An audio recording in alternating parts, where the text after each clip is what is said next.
everyone, welcome back to my channel. My name is Vuvu and this is Vuvu Vena Reads. And if you are new to this channel, please show me some love by pressing the red subscribe button down below. And if you are not new, welcome back and thank you so much for spending time with me. So on today's video we are doing wrap up of sorts, because the last time I showed you guys which books I had read this year was in March, if not April, and I think that it is overdue that I show you what I've managed to get through this year. I've already hit my last year target and I'm well on my way to this year's target, which is 30 books, so I'm already on 20 something books, but I want to keep doing wrap ups, so I will do a wrap up at the end of September for my September read. So I will not include the books that I read in September in this wrap up, and going forward then I will do wrap ups as often as I can. So some months might be 2 wrap ups in one, but we shall see. So I'm not going to do these in any particular order because I don't quite remember now how I went through them, and obviously I'm not going to count the books that I've already showed you. Like I'm saying, I think that was in March or in April. Anyway, so let me start with the stack. Should I? Okay, let me do this. Let me start with the Harry Potter stuff, because I think at least that has to be in some kind of order, right? Or am I being paranoid? Ooh, child. Okay, let me do that.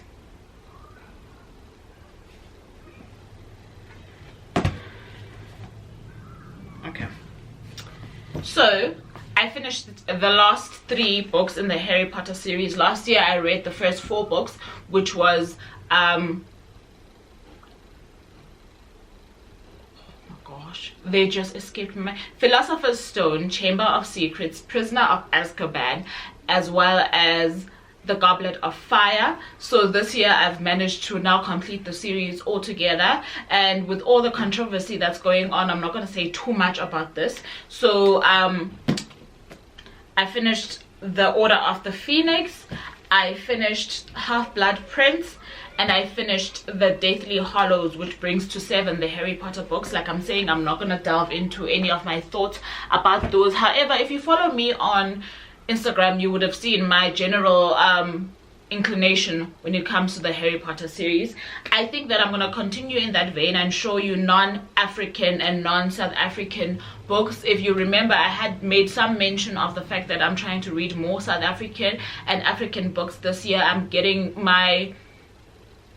kind of adapting an interest or a love for writers from the continent, because I realized that with my diverse reading I really wasn't focusing on Black African authors as such. So this is a new thing that I'm trying to do, and I have read quite a bit from that kind of what do you call it, scope this year. So let me show you the non-South African and non-African books that I've read, and then we'll go into that category next, after obviously the non-South African. So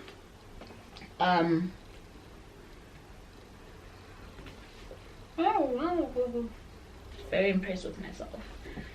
So the other books that I picked up that were not from the continent are Ray Dalio. Yes, Ray Dalio's Principles for Success. This was a quick, easy read because it's the version that is illustrated, and it's for all readers of all ages. And just to show you, that's like what it looks like. There's very little writing on there, but then the message hits home. I did talk about this on my IG when I was reading it, and I like the fact that it was easy to get into, that the principles were not lost just because it was illustrated and for all age groups, and it had an impact on me just like I think it would have an impact on a teenager or somebody younger. So I really think that these principles, apparently it's adapted from a bigger book, but I really do think that these principles have some merit, especially if you're somebody who is into personal development kind of books and want to figure out ways in which to navigate life, which is what I've been doing a lot of this year, and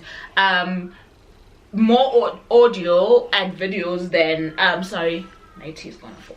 More audio and videos as opposed to written stuff, but still this really did go well with my quest this year, and I gave it a, I want to say I gave it a 3.5 out of 5. I could be wrong, but it's definitely around that range. I really enjoyed it. Yeah. And then the other book that I picked up, I listened a lot to Robin Sharma's podcast last year, and this is one of the books that he had held in high acclaim, which is The Prophet by Khalil Gibran. It's an easy read. It's a very old book. It was the author passed away in 1931, so you can imagine how old this book is.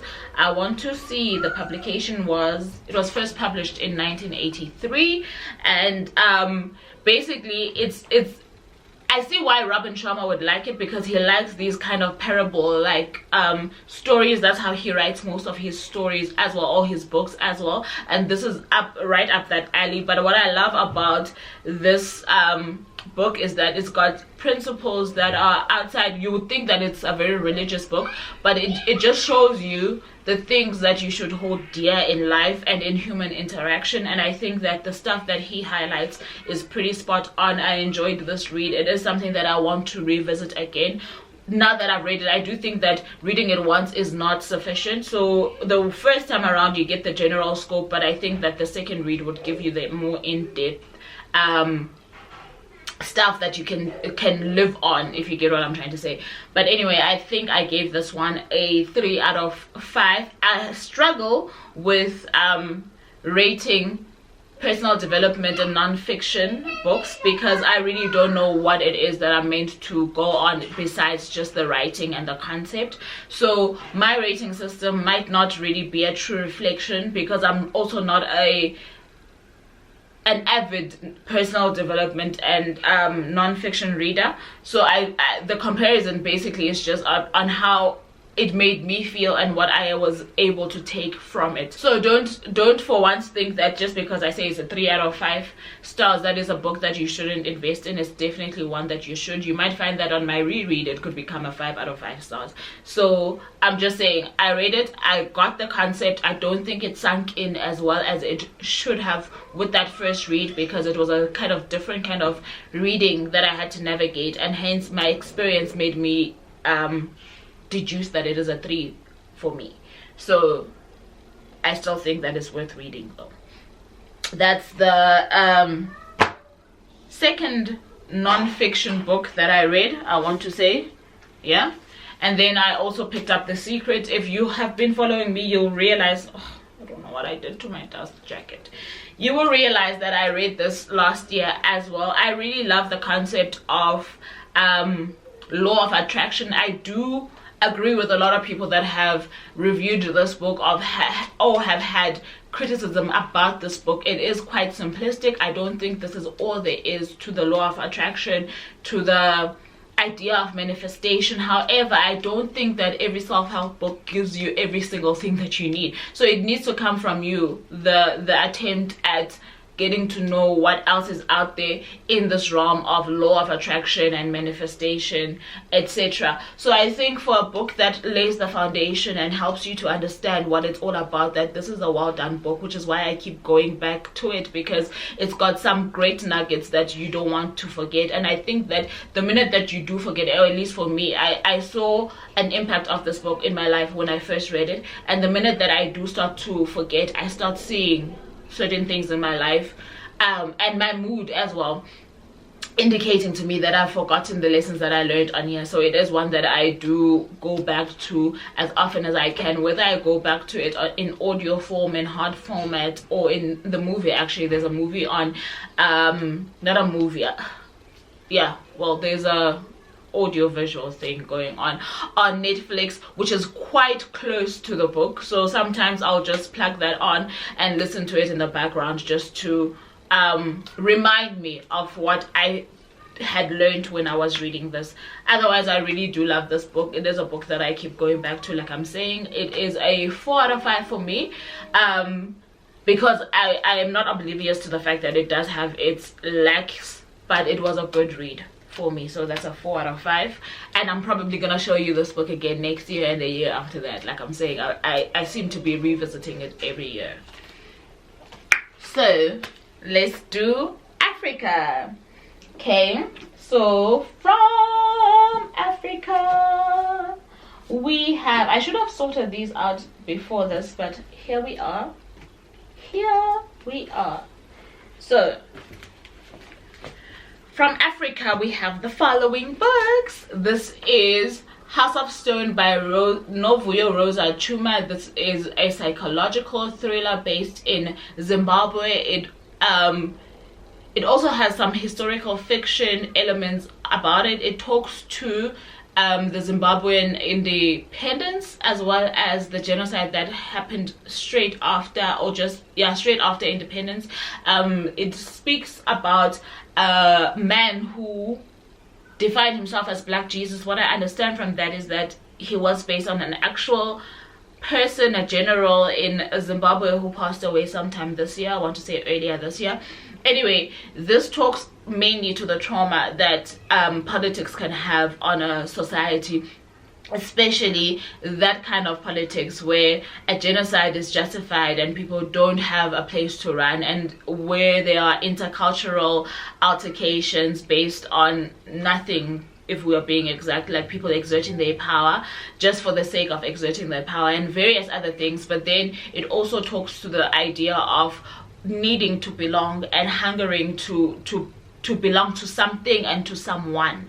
And I think that it is a well-navigated story by Novuyo Rosa Chuma. She really does give you the edge in the story, as a psychological thriller should. And her character is the main character is really something worth reading on paper. I don't know how she lived with it in her head, but it's a very interesting story that I would highly recommend. I gave this one a 4 out of 5 stars. I really enjoyed it. It was my first book from Zimbabwe this year.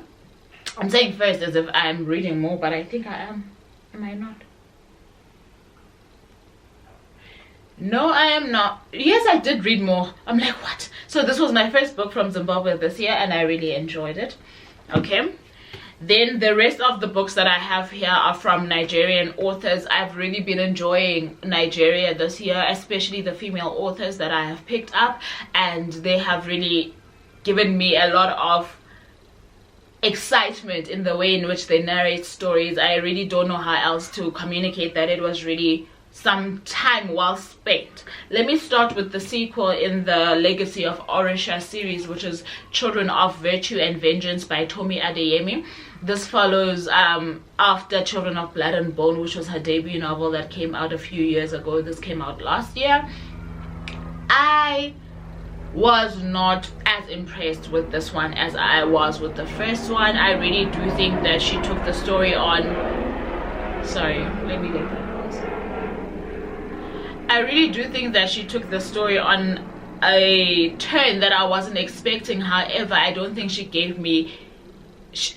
followed through on what she did with the story. I don't know if that makes sense, and it was a little bit disappointing for me.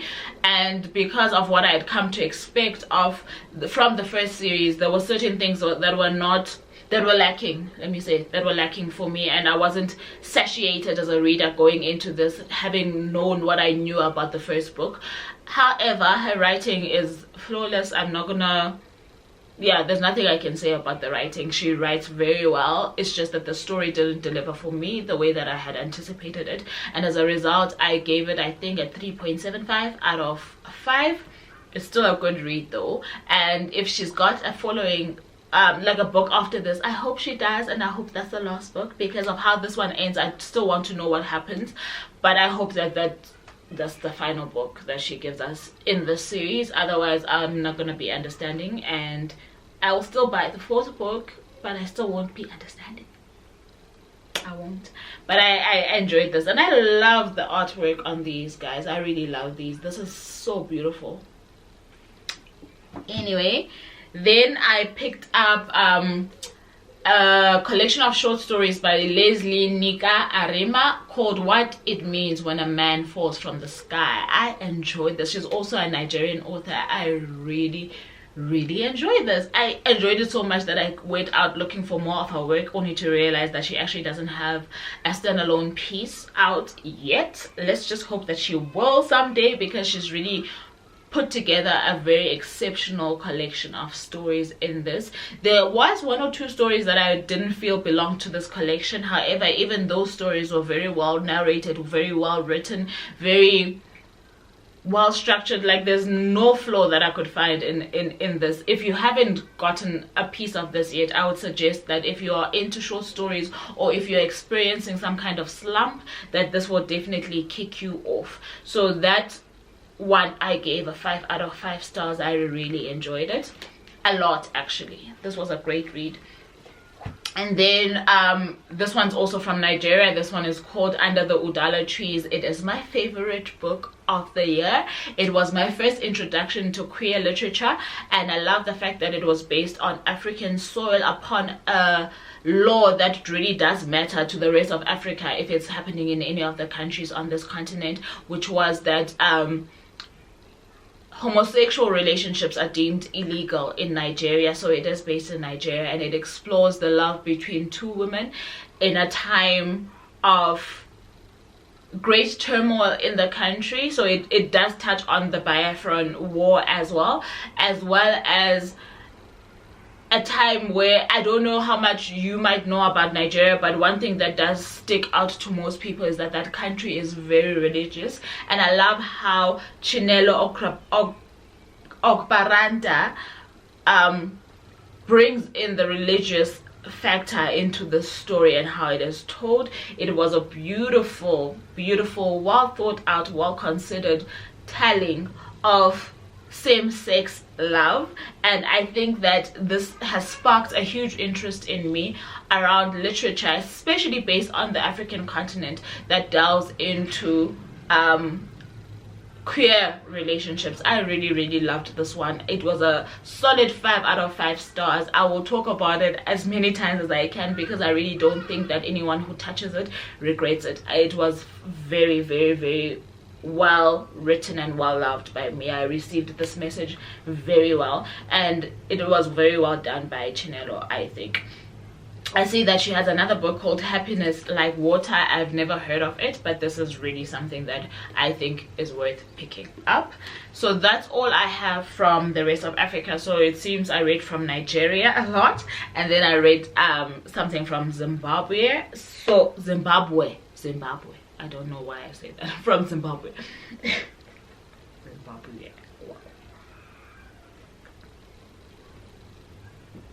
Anyway, so the books from South Africa that I read are as follows, also in no particular order. Sorry, let me just mention for you guys, because I never want to not mention this. So of the books I've shown you so far, this is the only one that I received for review purposes from Pan Macmillan Kids, I want to say, but Pan Macmillan South Africa sent me this for review purposes. The rest of the books I bought no, a lie, and this one was sent to me, but the rest of the books I bought myself. This one was also sent to me. I want to say this was sent to me by Jonathan Ball Publishers. It was Jonathan Ball. Guys, if I say something here ndi wrong, oh Lord, have mercy on my soul.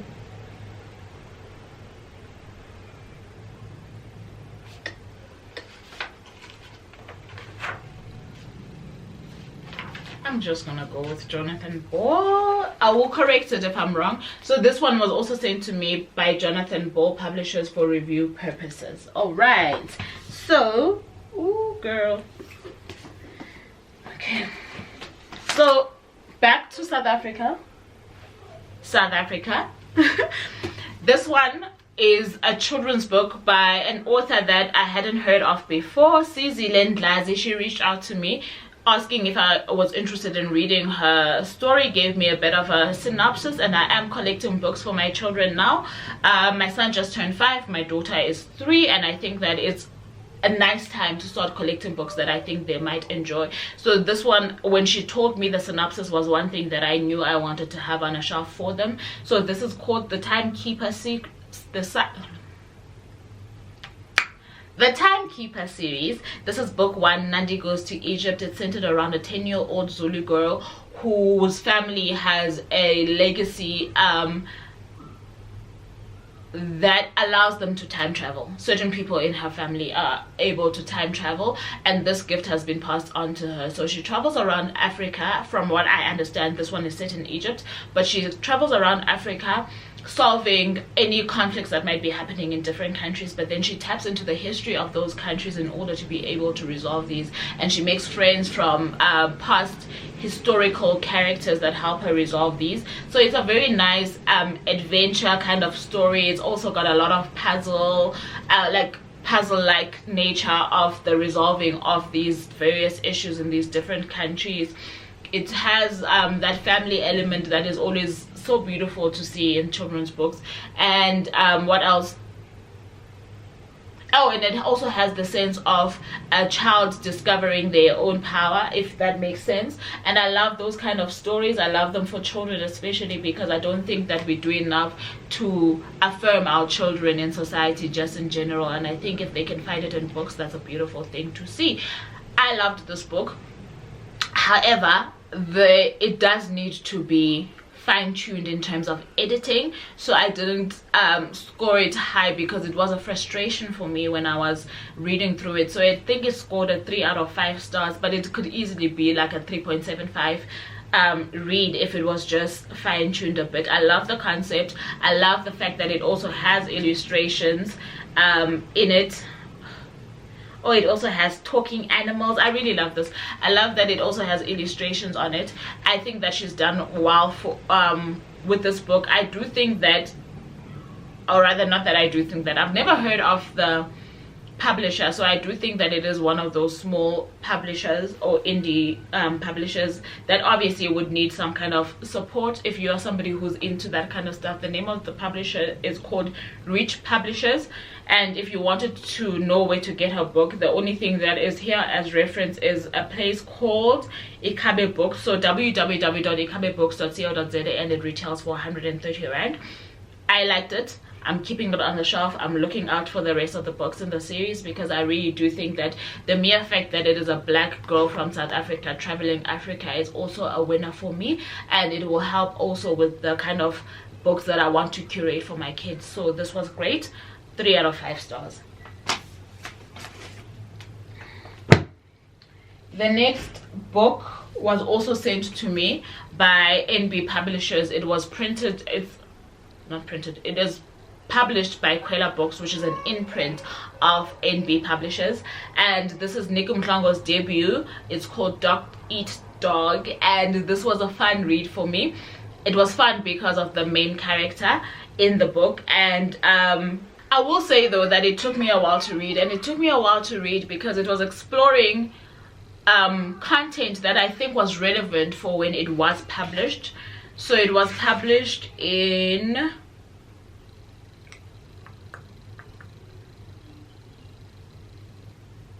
I don't know if it was first published in 2004, but I see that it's copywritten for 2004.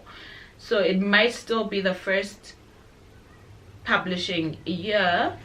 However, like, it explores a lot of things from the dawn of democracy. It's centered around that very first democratic vote. It is based in at Wits University, which is one of the things that drew me to this as well, because that's one of my alma maters. And it is also grappling with the idea of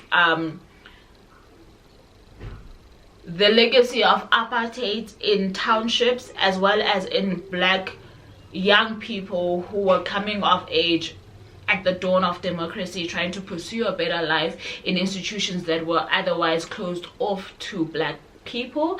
It is also looking into the whole concept of HIV/AIDS during that time. Like I'm saying, the one thing that kept me coming back here, because all of that content is something that was either overfed to us in the news, in conversation, etc., while growing up. So it wasn't new content for me. But what I'm going to say about Nick, for his debut novel, he created a very interesting main character in Dingamanzi, or Dings, who is the main character here, who basically we live all of these experiences through. This was very well done. I enjoyed it a lot. Like I'm saying, I probably had a subject fatigue that can't take away from the fact that it was a very good debut. So I think I rated this one a 3 out of 5 stars. Dog Eat Dog by Nick Mhlongo. Yeah, I've already mentioned that, sorry. Excuse me. The next book, also by Nick Mhlongo. This one was sent to me by Jonathan Ball Publishers for review purposes. This is Black Tax, Burden or Ubuntu, edited by Nick Mhlongo. It's got various other authors who write essays about their experience of black tax, and they write from the perspective of whether or not they view it as a burden or whether or not they view it as a wound. I love that balance in this book, because it's very easy when this term is tossed around in conversations to think that it's a burden, but some of the people that have written here do attest to the fact that they don't know where they would be had it not been for people who played some kind of role in their lives by way of what we have come to call black tax. It is really a very great book, and a great collection to have for even people who have not experienced black tax in any way, to understand what it is that's going on in the broader South African society, and what other legacies of apartheid are left there for black people to be able to, for black people to navigate.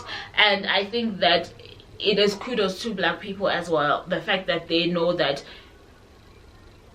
they can lift as they rise, and it doesn't matter how far up they rise, they can still lift. And I understand the whole notion of it being a burden or a wound, because no one wants to suffocate anybody under the idea of black tax. However, you do still want to look back and see what else you can do to bring people to where you are as well. And I think this covers that kind of thinking from the various stories that are being told here.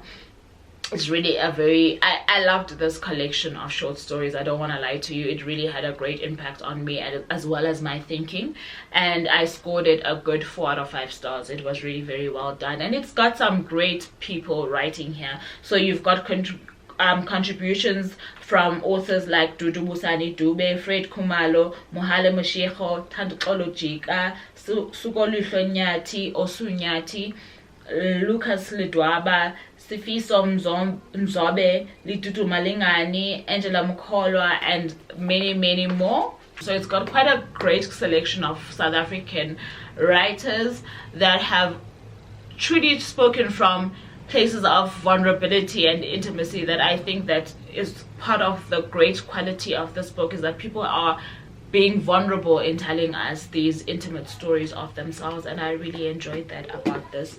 And the last book, also from South Africa, this one was sent to me by NB Publishers. It's also been published by Kwela Books, which is an imprint of NB Publishers. It was sent to me for review purposes, and it so happened to be the first book in my digital or online book club. Our book club exists over on Facebook as a Facebook private group, so if you want to be part of that, I will link the group link down below, and obviously you have to go through all the admin questions before you can be accepted into the group.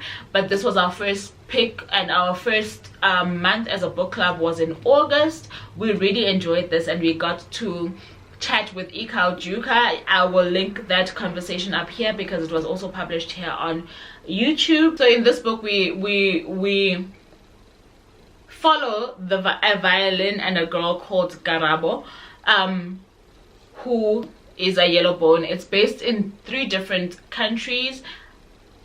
In South Africa, it's based in Umtata, a city in the Eastern, a city in the Eastern Cape. I'm from Umtata, that's why I'm asking whether or not it's a city, but in the Eastern Cape. And it's also based in the UK as well as in Ghana. Throughout the story, there are various themes that come up. A lot of themes actually come up. So you get the theme of colorism, you get the theme of class, as well as you get the theme of othering in this. There's also a disturbing approach to the theme of religion in here. It is packed with a lot of things that will make you question society just in general, but it is also packed with a lot of goodness in terms of how you can use this to introspect on your own life. There is a bit too much packed into this, I will be upfront with you to say that, and as a result I don't know if the author has managed to explore all of these themes to their depth or to their full capacity, which kind of leaves the reader longing for a little bit more from the book and hoping that some other stuff could be left off so that you can delve into some of these things even further. Otherwise, that said, this was a very great book. I really enjoyed it, and I scored it a 4, I think 4 out of 5. Sorry guys, a 4 out of 5. If it was not a 4 out of 5, it was a 3.75. And if you haven't seen the interview yet, please do head over there and watch it. Otherwise, thank you so very much for tuning in and spending some time with me. As always, I love you very, very much for choosing me, and until next time, don't forget to like, share, comment and subscribe. Bye now.